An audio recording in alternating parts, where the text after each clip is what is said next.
जय हिंद स्टूडेंट, स्वागत है आप सभी लोग का स्कॉलर स्मार्ट अकेडमी के इस यूट्यूब चैनल पर। तो कैसे आप सभी लोग, जाहिर सी बात है नवरात्रि चल रहा है तो आप सभी लोग डांडिया वगैरह खेल रहे होंगे और एंजॉय भी कर रहे होंगे, पर साथ ही साथ आपकी एग्जाम भी आने वाली है तो थोड़ा सा टाइम आप अपने पढ़ाई के लिए भी निकाल लो, ठीक है।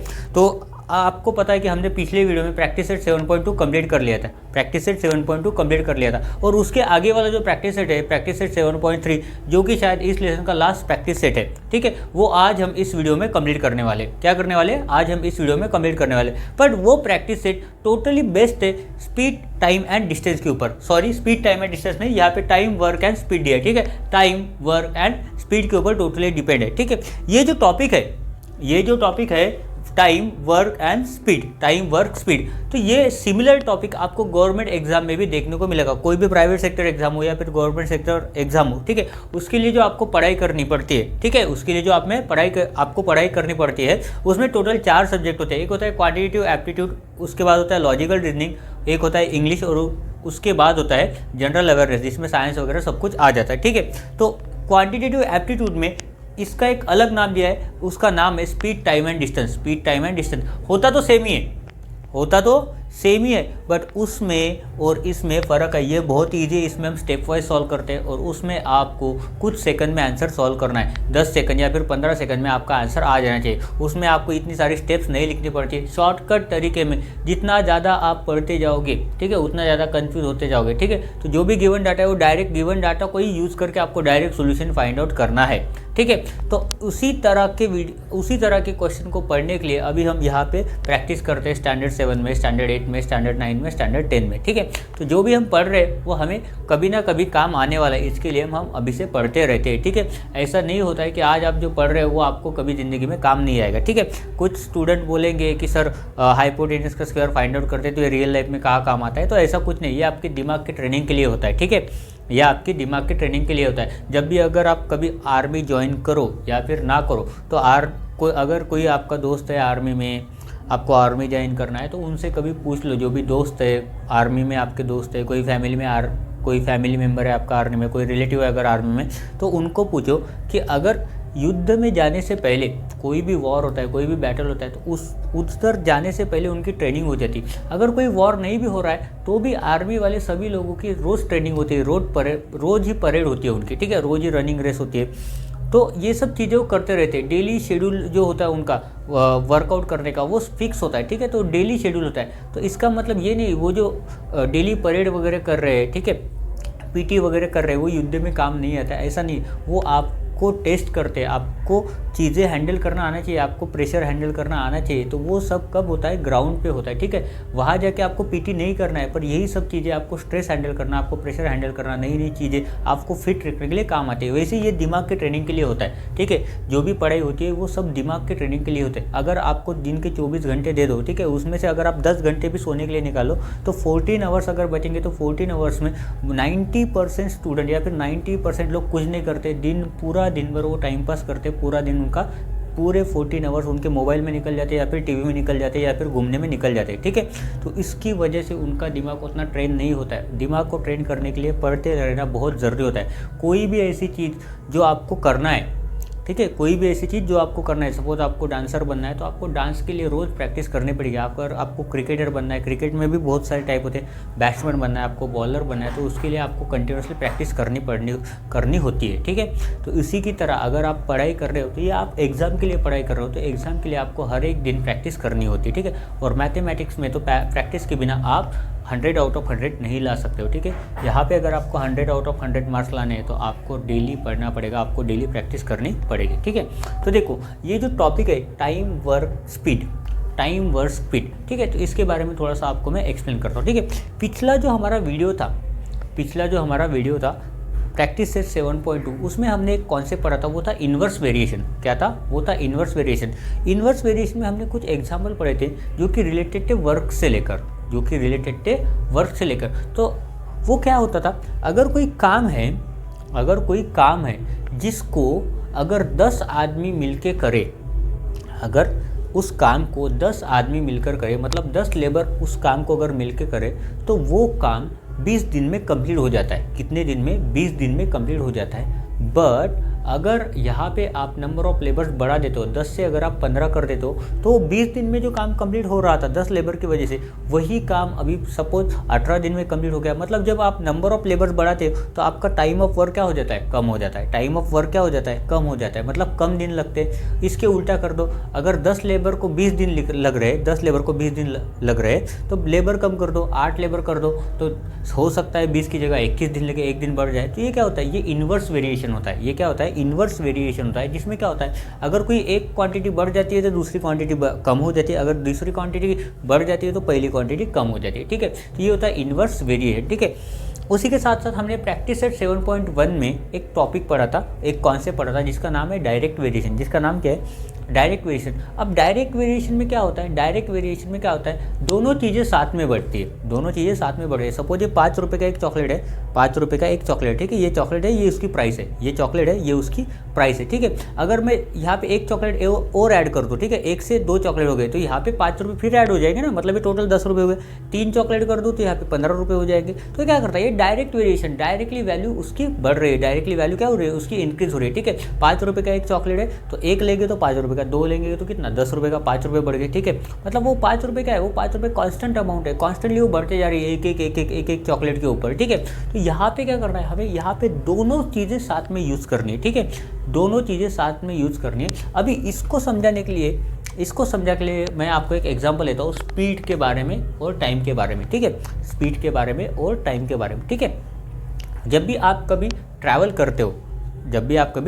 करते हो तो मोस्टली हम यूनिफॉर्म स्पीड में ट्रैवल नहीं करते। यूनिफॉर्म स्पीड कब होती है हमारी, जब हम हाईवे पे गाड़ी चलाते हैं। ठीक है, जब भी हम हाईवे पे गाड़ी हमारी चलाती है तब बोल सकते हैं कि स्पीड जो होती है वो यूनिफॉर्म होती है। पर सिटी कंडीशन में, ट्रैफिक कंडीशन में स्पीड यूनिफॉर्म नहीं होती, मतलब स्पीड सेम नहीं होती। ठीक है, तो ये जो है स्पीड एंड टाइम, ये एक व्हीकल से रिलेटेड मैं आपको एग्जांपल दे रहा हूँ। ठीक है, अगर किसी डिस्टेंस को हम यूनिफॉर्म स्पीड में चला रहे हैं, अगर किसी व्हीकल को हम यूनिफॉर्म स्पीड में चला रहे हैं तो वो पर्टिकुलर टाइम में पर्टिकुलर डिस्टेंस कवर करता है, उसी को कहा जाता है speed, kilometre per our.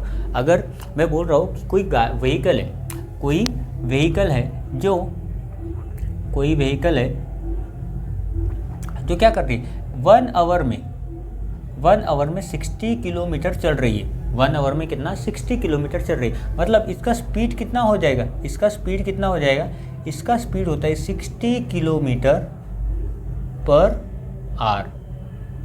Our. मतलब 1 घंटे में वो 60 किलोमीटर चल रहा है, उतनी उसकी स्पीड है। ठीक है, इसी के बेसिस के ऊपर कुछ एग्जाम्पल दिए हैं। ये जो स्पीड का रिलेशन होता है टाइम के साथ, वो डायरेक्ट वेरिएशन में होता है, जब स्पीड यूनिफॉर्म होती है। ठीक है, अगर मैं आपको बोल दूँ यहाँ मैंने 2 घंटे में कितना ट्रैवल करा है, तो आप बोलेंगे 60 का डबल तो 120।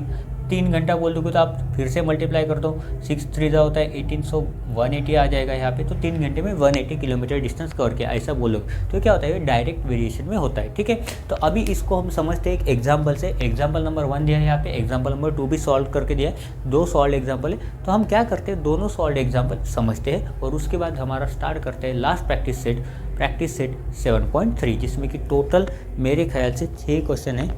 एक बार चेक कर लेता हूँ, टोटल 4 ही क्वेश्चन है, वो भी बहुत सिंपल है। ठीक है, तो अभी हम सॉल्व करते हैं एक एग्जांपल, जहाँ पे क्या दिया है हम ये देखते हैं, पढ़ते हैं और उसके हिसाब से हम सॉल्व करते हैं। ठीक है, यहाँ पे क्या बोला है, 15 woman finish the work of harvesting a groundnut crop in 8 days. 15 ladies जो है, 15 वुमेंस जो है, जो ग्राउंडनट का हार्वेस्टिंग कर रहे हैं। ठीक है, ग्राउंडनट क्रॉप का हार्वेस्टिंग कर रहे हैं, उनको कितने दिन लगते हैं, 8 दिन लगते हैं। ठीक है, find the number of woman if the same job is to be completed in 6 days. अब क्या बोला है उन्होंने, अगर उतना ही क्रॉप हार्वेस्ट करने के लिए 6 दिन लग रहे हैं, तो उस 6 दिन के लिए मतलब नंबर ऑफ वुमन कितने लगेंगे, तो जाहिर सी बात है अगर 15 वुमन है तो 8 दिन लग रहे हैं। ठीक है, अगर नंबर ऑफ वुमेंस बढ़ाएंगे, यहाँ पे नंबर ऑफ वुमन लेबर्स बढ़ाएंगे तो क्या हो जाएगा, वो काम कम दिन में हो जाएगा। मतलब ये क्या है, ये इनडायरेक्टली इन्वर्स वेरिएशन है। इनडायरेक्टली क्या है, इन्वर्स वेरिएशन। अभी यहाँ पे देख लेता हूँ मैं नंबर ऑफ डेज के लिए क्या लिया है और नंबर ऑफ वुमेंस के लिए क्या लिया है। ठीक है, क्योंकि एक्स वाई कुछ भी लेते हैं तो इसके लिए बुक में जो दिया है मैं वही लेने वाला हूँ। ठीक है, नंबर ऑफ डेज इन्होंने डी लिया है और नंबर ऑफ वुमन को एन लिया है। ठीक है, तो यहाँ पे सिंपली लिखते हैं, let the number of women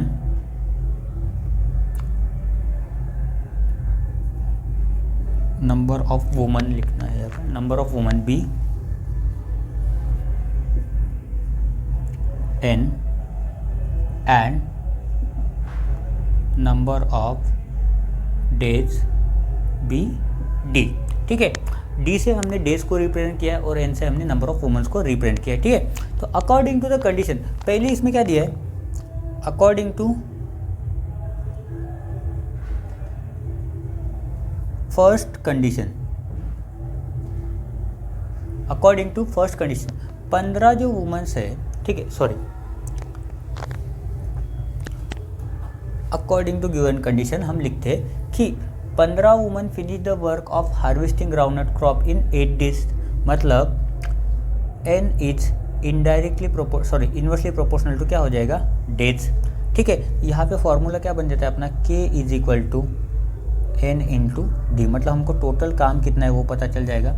ठीक है, अभी यहाँ पे फर्स्ट कंडीशन में क्या दिया है, नंबर ऑफ वुमन कितना दिया है 15 और डी कितना दिया है, डी दिया है यहाँ पे 8, डी कितना दिया है 8 डेज दिया है। तो यहाँ पे हम के फाइंड आउट कर लेते हैं, यहाँ से के इज इक्वल टू क्या हो जाएगा, एन है 15 इंटू डी है 8, सो के इज इक्वल टू आ जाएगा 15 8 जो होता है 120, तो यहाँ पे लिखेंगे 120, यहाँ पे क्या आ जाएगा 120, ये कांस्टेंट रहेगा, मतलब इतना काम है।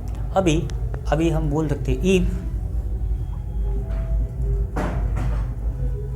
If n is equal to 6, sorry n नहीं दिए, n फाइंड आउट करना है, if d is equal to 6, k is equal to कितना है 120, then find n।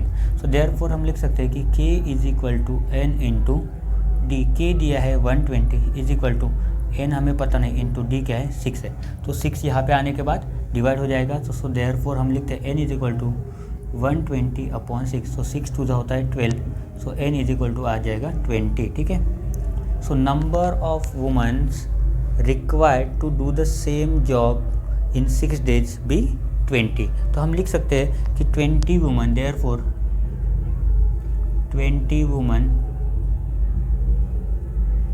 Should be required to complete, should be employed to finish the work in 6 days, to finish the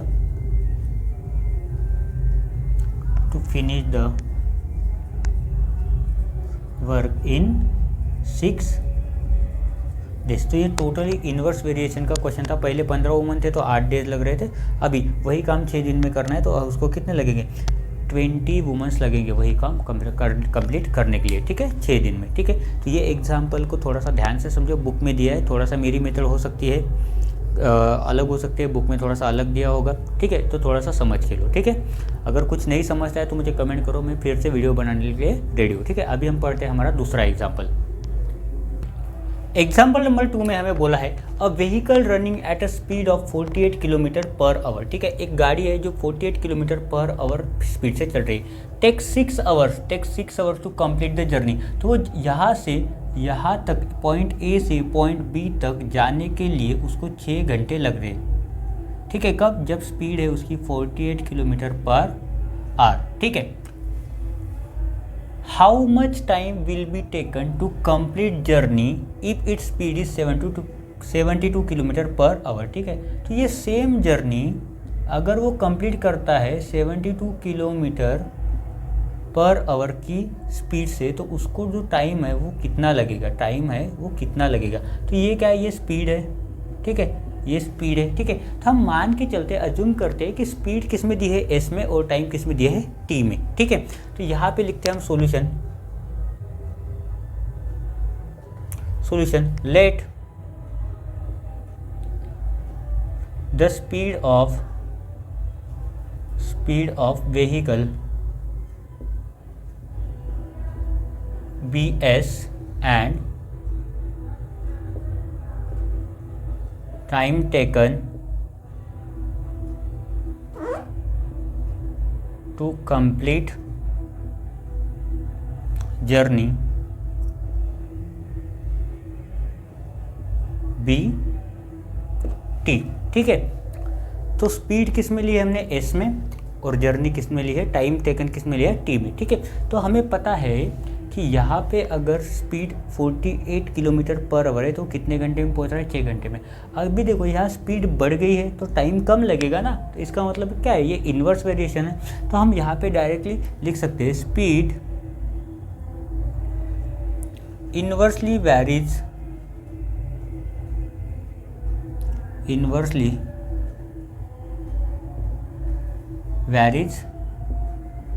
with time, inversely varies with time. तो यहाँ पे हम लिख सकते हैं therefore S inversely varies to 1/टाइम। So therefore formula बन जाता है हमारा k is equal to S into T. ठीक है, फार्मूला बन जाता है k is equal to S into T ना। अभी हम बोल सकते हैं कि इफ़, अभी हम बोल सकते हैं डायरेक्टली कि हमारे पास स्पीड कितनी है 40, if s is equal to 48 kilometre per hour and time is equal to 6 hours, then k is equal to कितना होगा। तो हम फाइंड आउट कर सकते हैं कि k इज इक्वल टू होगा s into T which is equal to 48 into 6। ठीक है, 48 इंटू अगर 6 करते हैं तो k इज इक्वल टू कितना आता है, therefore k is equal to आएगा 6 8 जा 48, तो ये आ गया 8 कैरी 4, 6 4 जा 24 प्लस 4 आता है 28। ठीक है, सो ये 28 आ जाएगा। ठीक है, ये क्या है, ये कांस्टेंट है, मतलब ये टोटल डिस्टेंस बोल सकते हैं हम इसको। ठीक है, ये क्या है, ये कांस्टेंट है। ठीक है, 288 क्या है, ये कांस्टेंट है। अभी इससे हमें पता चलेगा कि अगर स्पीड 72 किलोमीटर पर आवर है तो हमें कितना टाइम लगेगा। तो हम बोल सकते हैं कि यहाँ पे नाउ लेट अस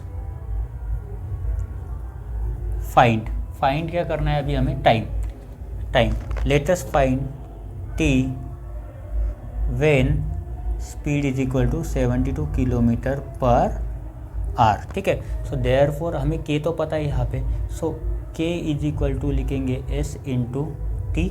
k है हमारा 288 इज इक्वल टू लिखेंगे स्पीड है 72 into T. So therefore t आ जाता है हमारा यहाँ पे 288/72। ठीक है, अगर इसको 7 4 होता है 28, मतलब 280, 2 4 8, इसका मतलब t का जो वैल्यू है हमारा आ जाएगा 4 hours.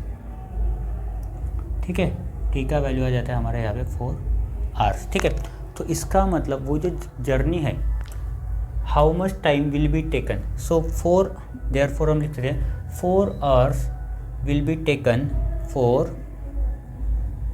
hours will be taken to complete the journey, to complete the journey। Okay, कितना घंटे लगेगा, 4 घंटे लगेंगे वो जर्नी कंप्लीट करने के लिए। ठीक है, तो यहाँ पे हमारा एग्जाम्पल नंबर 2 हो जाता है ख़त्म। तो अभी हम स्टार्ट करते हैं हमारा प्रैक्टिस सेट 7.3। प्रैक्टिस सेट 7.3 का हमारा फर्स्ट क्वेश्चन है, हमें चेक करना है। तो हम पढ़ते हैं पहले फर्स्ट क्वेश्चन, उसके बाद में आपको बताता हूँ चेक क्या करना है। ठीक है, उन्होंने क्या बोला है, which of the following statement are of inverse variation. ठीक है, मतलब दिए गए स्टेटमेंट में से कौन से स्टेटमेंट ऐसे जो इन्वर्स वेरिएशन के हैं। ठीक है, तो सबसे पहले पहला स्टेटमेंट पढ़ते हैं। तो देखो यहाँ पे क्या बोला है, number of workers on a job and the time taken by them to complete the job. अभी देखो हमने अभी पढ़ा था, ठीक है, एक एग्जाम्पल में पढ़ा था, अगर नंबर ऑफ वर्कर्स अगर 15 है तो टाइम कितना लग रहा है, 8 दिन। अगर नंबर ऑफ वर्कर्स बढ़ जाते हैं तो टाइम कम हो जाता है। ठीक है, नंबर ऑफ डेज कम हो जाते हैं। अगर नंबर ऑफ वर्कर्स कम हो जाते हैं तो नंबर ऑफ डेज बढ़ जाते हैं। मतलब ये क्या है, ये एक इन्वर्स वेरिएशन का स्टेटमेंट है। तो यहाँ पे हम आंसर में लिख सकते हैं कि ये क्या है, इन्वर्स वेरिएशन। ठीक है, उसके बाद दूसरा देखो, number of pipes of same size to fill a tank and the time taken by them to fill the tank. ठीक है, अभी देखो नंबर ऑफ पाइप जो है अगर हमने कम कर दिए, सेम साइज के है, अगर हमने नंबर ऑफ पाइप कम कर दिए तो पानी जल्दी भर जाएगा। ठीक है, मतलब लेंथ कम हो जाएगी ना, लेंथ कम हो जाएगी तो पानी जल्दी भर जाएगा। अगर नंबर ऑफ पाइप्स बढ़ा दिए तो पानी भरने में थोड़ा सा ज़्यादा टाइम लगेगा।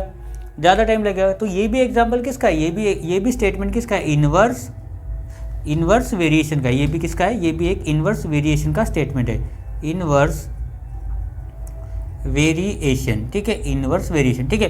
उसके बाद थर्ड बोला है petrol filled in the tank of A vehicle and it's cost. तो देखो पेट्रोल का जो कॉस्ट होता है, सपोज 1 लीटर अगर 100 रुपीज़ में मिल रहा है तो 2 लीटर कितने में मिलेगा, 200 रुपीज़ में। तो डायरेक्टली प्राइस बढ़ रहा है ना, अगर 1 लीटर डालोगे तो 100 रुपये, 2 लीटर डाल रहे हो तो 200 रुपये, 3 लीटर अगर फिल करोगे तो 300 रुपये होगा। तो ये डायरेक्ट वेरिएशन का है स्टेटमेंट। तो यहाँ पे लिख देते हैं ये किसका है, डायरेक्ट, ये किसका स्टेटमेंट है, ये है डायरेक्ट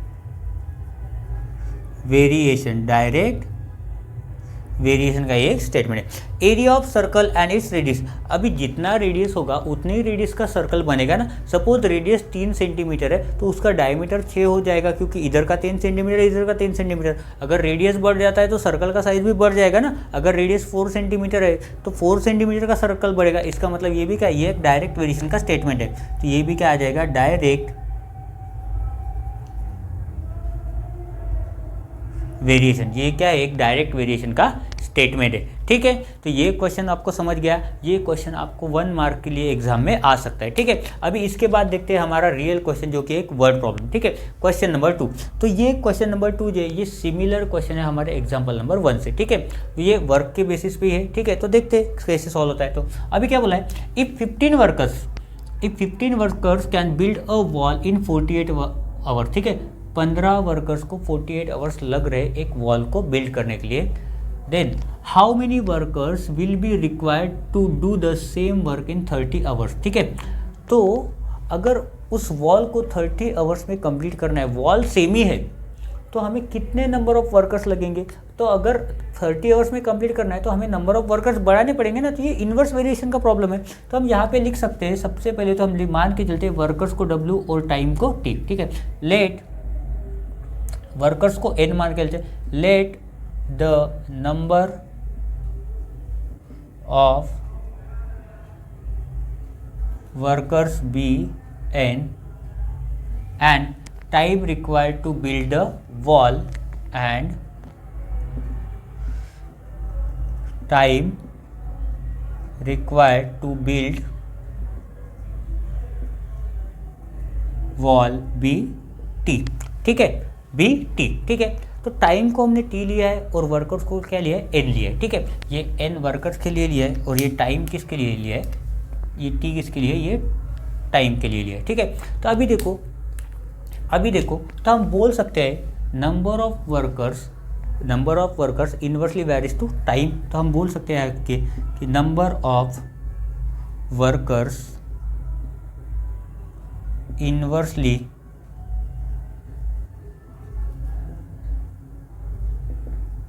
वैरीज विथ टाइम। तो टाइम को यहाँ पे लिख विथ टाइम। तो देयरफॉर लिख सकते हैं कि n इन्वर्सली प्रोपोर्शनल, तो क्या हो जाएगा t। तो इन्वर्सली प्रोपोर्शनल का कैसे लिखते हैं, 1/t। So therefore k is equal to हो जाता है हमारा n इंटू टी। नाउ अभी हमको पता है 15 वर्कर्स है, 48 आवर्स है। So now n is equal to 15 when t is equal to 48। So then find out क्या करना है, हमें k करना है, ठीक है। सो देयरफॉर हम लिख सकते हैं कि k इज इक्वल टू क्या हो जाएगा, n into T is equal to क्या आ जाएगा, 15 इंटू 48, 15 इंटू 48। अगर इसको हम सॉल्व करते हैं तो हमारा आंसर कितना मिल जाता है, ठीक है। 15 5 जो होता है 75, 750, 15 2 जो होता है 30। तो मेरे ख्याल से एक आंसर आ जाता है 720। कितना आ जाता है, ये 720 आ जाता है। 15 8 होता है 120, 0 कैरी 12, 15 4 जाता है 60, 60 पर 12 720। तो k का वैल्यू आ गया हमारा 720, ठीक है। ये क्या है, ये कांस्टेंट है, ये कांस्टेंट लगेगा पूरा वॉल के लिए, ठीक है। इतना वॉल हमें बनाना है, ठीक है। अभी देखते हैं हमें क्या करना है 30 आवर्स में। Now let us find n when t is equal to 30 hours, ठीक है। तो देयरफॉर हम लिख सकते हैं यहाँ पे k is equal to n into T. So therefore 720 is equal to n हमें फाइंड आउट करना है, t हमें दिया है 30, ठीक है। So n is equal to हो जाएगा 30 इधर आएगा तो डिवाइड में, तो यहाँ पे लिख देता हूँ 720 अपॉन 30, 0 0 कैंसिल हो जाएगा। 24 3 होता है 72, तो यहाँ पे लिखता हूँ 24, so therefore n is equal to आ जाएगा 24, ठीक है 24। तो हम बोल सकते हैं कि 24 workers will be required to do the same work in 30 hours. So हम लिख सकते हैं therefore 24 workers should be required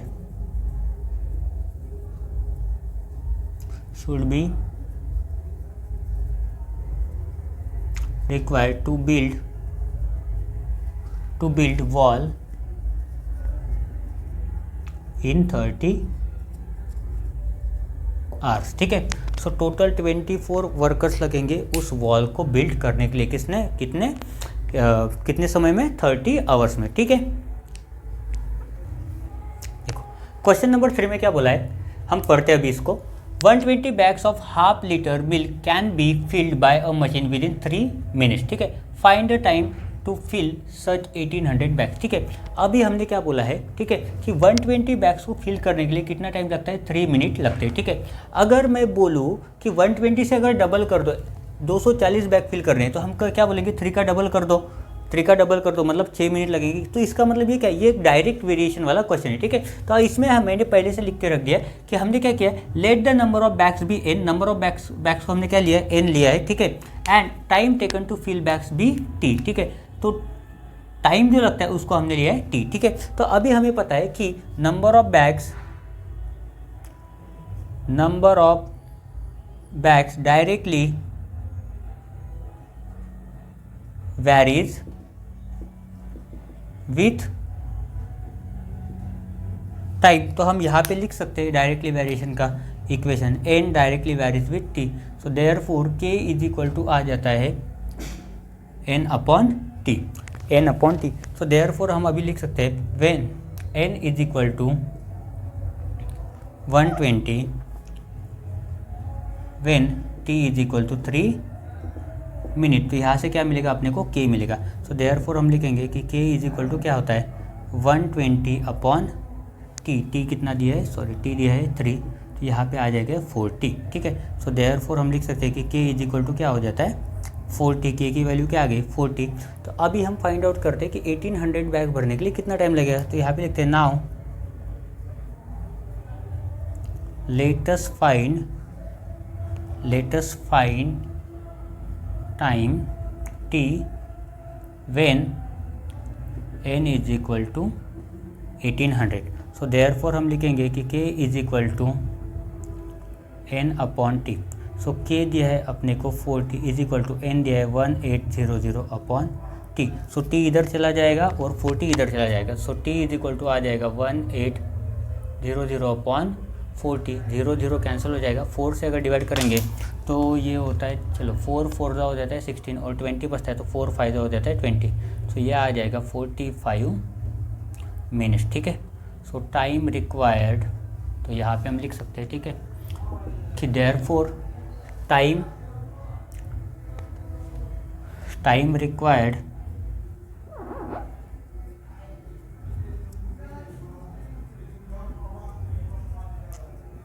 to fill 1800 bags, time required to fill 1800 bags is 45 minute. कितना लग रहा है, 45 मिनट्स उसको लग रहा है, ठीक है। अभी ये लास्ट क्वेश्चन है, लास्ट क्वेश्चन सॉल्व करते हैं, इसके बाद आपका पूरा का पूरा चैप्टर नंबर 7 खत्म हो जाएगा, ठीक है। तो चलिए जल्दी से पढ़ते हैं और देखते हैं क्या क्या दिया है इसमें, ठीक है। क्या बोला है, a car with speed 60 kilometre per hour takes 8 hour, ठीक है। 60 किलोमीटर पर आवर से अगर चल रही है तो उसको कितने लग रहा है, 8 घंटे लग रहे हैं टू ट्रैवल सम डिस्टेंस, कुछ डिस्टेंस ट्रैवल करने के लिए। What should be the increase in speed if the same distance to be covered in 7 hours, ठीक है। अगर वही सेम डिस्टेंस 7 आवर्स में कंप्लीट करेंगे तो उसको स्पीड कितने से बढ़ानी पड़ेगी, ठीक है। मतलब ये आधे घंटे पहले पहुंच गया है, ठीक है, आधे घंटे पहले पहुंच गया है तो कुछ स्पीड बढ़ाई होगी, तो देखते हैं कितने से बढ़ाएगी स्पीड, ठीक है। तो ये प्रॉब्लम किसका, ये इन्वर्स वेरिएशन का प्रॉब्लम है, ठीक है। यहाँ पे क्या बोला है, 60 किलोमीटर पर आवर से जब चला रहा था तो 8 घंटे में कंप्लीट किया, तो अभी उसने स्पीड इंक्रीज किया ना, मतलब 60 से ज़्यादा ही किया होगा, तो टाइम क्या हो गया, कम। तो ये इन्वर्सली वेरीज का क्वेश्चन है, मतलब इन्वर्स वेरिएशन का क्वेश्चन है। तो यहाँ पे सबसे पहले लिखते हैं सॉल्यूशन। सॉल्यूशन में क्या करते हैं, स्पीड को मान के चलते हैं s और टाइम को मान के चलते हैं t। तो यहाँ पे लिखते हैं late the speed of vehicle be s and time required to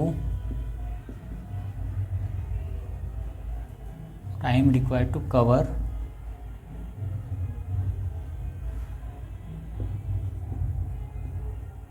distance be t। ठीक है, तो हम यहाँ पे बोल सकते हैं स्पीड इनवर्सली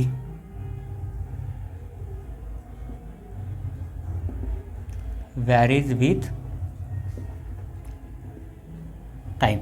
सो देयरफॉर हम लिख सकते हैं कि s inversely varies to 1/t, therefore k is equal to s into T. ठीक है, सो देयरफॉर हम लिख सकते हैं कि k इज इक्वल टू क्या, स्पीड कितनी है यहाँ पे, नहीं सबसे पहले लिखेंगे s is equal to 60 when time is equal to 8 hours। So यहाँ से हमें मिलेगा k। ठीक है, so therefore k is equal to कितना है, s into T is equal to लिखते हैं s दिया है अपना 60 इंटू टी दिया है 8, तो 6 8 होता है 48, तो ये आ गया 480। ठीक है, सो देयरफॉर k की वैल्यू आ गई अपनी 480। ठीक है, 480, शायद इंक खत्म हो गया यहाँ से तो ब्लू मार्कर यूज़ कर देता हूँ। ठीक है, 480। ठीक है, तो इसके बाद देखो, अभी इसके बाद क्या करेंगे, अभी नाउ लेटेस्ट फाइंड क्या करना है, speed. Let us find s when t is equal to 7/1/2। ये हाफ मतलब 30 मिनट्स होता है। ठीक है, k हमें पता है तो यहाँ पे लिखते हैं therefore k is equal to s into T. So k दिया है 480 इज इक्वल टू, स्पीड पता नहीं है, स्पीड फाइंड t दिया है 7/1/2। ठीक है, सो इसको पहले सबसे पहले कन्वर्ट कर लेते हैं इस फ्रैक्शन में, s इंटू 7 to the 14 + 1 होता है 15/2, यहाँ पे आ जाता है 480। So therefore s is equal to हो जाएगा 2 इधर आ जाएगा तो मल्टीप्लाई हो जाएगा 480 इंटू 2 और 15 चला जाएगा डिवाइड में। ठीक है, so therefore speed is equal to हो जाएगा, देखो ये 3 से कट हो जाएगा 3 5 होता है 15, 3 1 होता है 3 6 होता है 18, मतलब 180 160। ठीक है, 15 से भी शायद कट हो जाएगा। ठीक है, 15 से कट करके देखते हैं। ठीक है, डायरेक्ट 15 से ही कट करते हैं ना, अगर 15 से होता है तो कट, क्यों इतना टाइम वेस्ट करेंगे। 15 3 होता है 45, बचेगा 30, 15 2 होता है 30, और ये बचा 32 into 2, so is equal to आता है 64। तो अपना आंसर नहीं दिया है यहाँ पे, 4 km/h दिया है। ठीक है, सेम डिस्टेंस तो भी कवर, ठीक है 64 दिया है यहाँ पे। ठीक है, ये कितना है 64 km/h। ठीक है, तो आंसर हमारा गलत नहीं है। ठीक है, देखो क्वेश्चन में क्या पूछा है, what should be the increase in the speed, तो कितने से स्पीड बढ़ाई है। ठीक है, तो हम ये क्या है, ये इंक्रीज स्पीड है, इंक्रीज करने के बाद इनिशियल स्पीड कितना है 60 किलोमीटर, तो देखते हैं इंक्रीज इन स्पीड कितना है। तो देयरफॉर अभी हम फाइंड आउट करेंगे। ठीक है, therefore increase in speed is equal to, हम क्या करेंगे, ये है क्या है हमारा न्यू स्पीड है माइनस इनिशियल स्पीड करेंगे पहली वाली, इज इक्वल टू कितना आ जाएगा 64 माइनस 60 इज इक्वल टू आ जाएगा 4। बोर्ड ख़राब हो जाएगा हमारा, 4 km/h।